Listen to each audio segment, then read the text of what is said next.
Belinda is going to be speaking to us about anxiety, which is quite a big topic. This might be something that you know lots about, you might have experienced it yourself, or you might know nothing.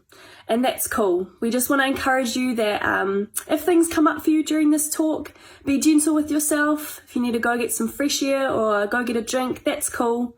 But take it as an opportunity to learn something new and be gentle with yourself. Cool. Belinda, take it away. Hey, I'm Belinda Stott. I'm a counsellor. I've been working with young people for more than a decade now, and I'm here to answer some of your questions about anxiety.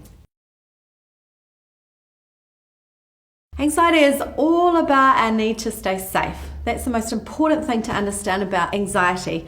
It's about our attempt to stay safe from something that our brains are telling us we will not cope with.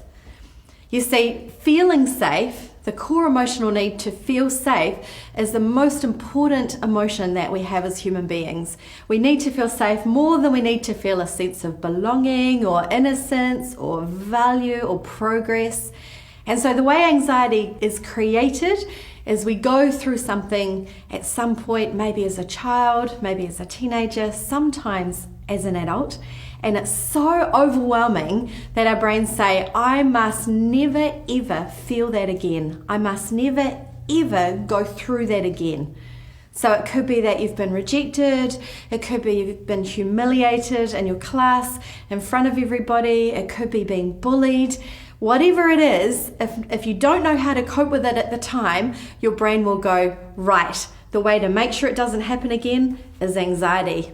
And so we start planning and preparing and figuring out how to avoid that thing that we're afraid of. The first thing to know about getting rid of anxiety is we have to figure out what it is that we're anxious about. A lot of people come to see me saying they've lost their appetite, they're having panic attacks, they can't sleep, they're feeling stressed all the time, but they don't know why. So first of all, I have to help them work out what specifically they're anxious about. And then what we need to do is we need to explore that. With anxiety, we are trying to avoid the thing we're afraid of. We don't even want to think about it. We do everything we can to avoid it. So to get free of it, we actually have to say, what would it be like if I did experience that thing that I've been avoiding? For example, I had a client once. She was afraid of eating in front of people in case she threw up. And so we talked about that. And there were two conclusions we reached. One was that throwing up's pretty normal. Like everybody throws up at some point because you're sick or you've eaten something disgusting. It's a normal thing to do. Second thing we worked out was that people are nice when you throw up usually. Usually they just try and look after you, you know. They get you home, they get you water, they help clean up the mess. And so when she realized that if she threw up in front of her friends, she actually could get through it. People would be nice to her. It's a fairly normal thing to happen occasionally. That got her free of her anxiety. You see, if anxiety is based on the lie that I cannot cope if this thing I fear happens to me, then freedom from anxiety comes from learning that we can cope if the thing we fear happens.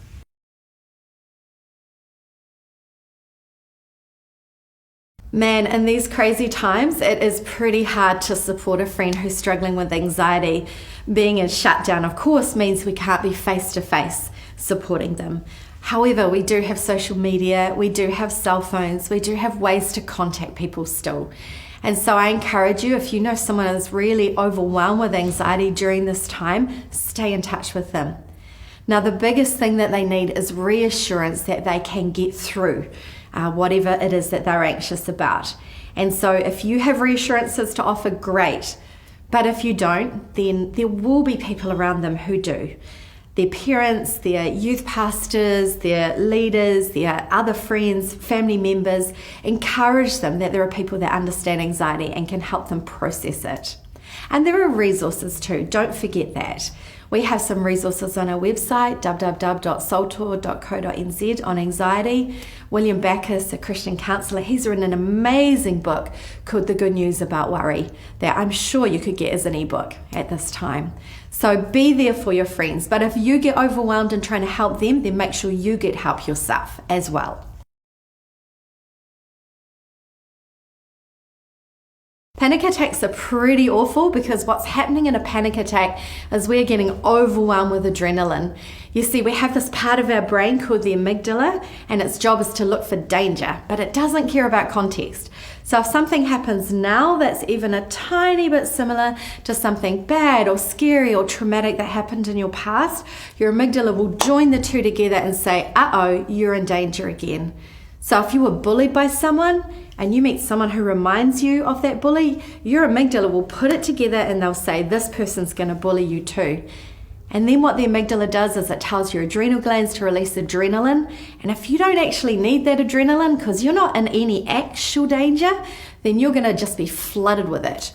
Your heart will race, you might want to throw up, you might start sweating, you might start shaking, all the things that adrenaline does when it has no purpose, when there's nothing we need it for. So that's what a panic attack is like.